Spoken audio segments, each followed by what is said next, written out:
when I look at research, and I'm a basic scientist, if you will, and you try to look at, but all my research has what I call translational, okay? And I've recently heard a term, and it sounds a little funny. There's skin at the other end, meaning there's a patient at the other end, okay? But there's a lot of research that are going on that are what I just call test tube research to look at different molecules. That's where the greatest breakthroughs come, but probably only 1 in 10. Where, what I talk, a lot of us, especially in the Department of Surgery, is we always want to make sure it's translational. How does it improve the health of patients? And I think that's really what the government is telling us now. But there's a lot of research that needs to go on is population health outcomes.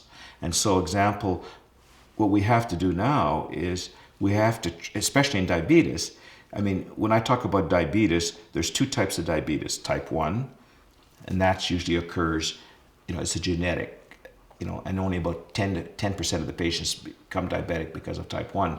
The bigger problem is type 2. And when we always thought about type 2 diabetes is when you got a little older, a little bit, heavier, if you will, you ended up with type 2 diabetes because you're overweight, etc. But what we're finding now is that young kids are getting type 2 diabetes, which is really surprising. Why? Lifestyle, fast foods, and lack of exercise, video games. And it's really a major problem, unfortunately, in our First Nations people. And so really, the type of research that we really need to do now is health outcomes, population health. We really have to change, if you will, the lifestyle of people.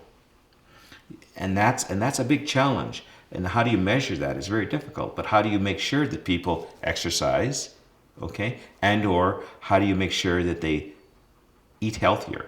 And that's tough. And so, so the research that, at least that my colleagues are involved with, and I'll come back to the Alberta Diabetes Institute, is, we have a whole group just looking at nutrition.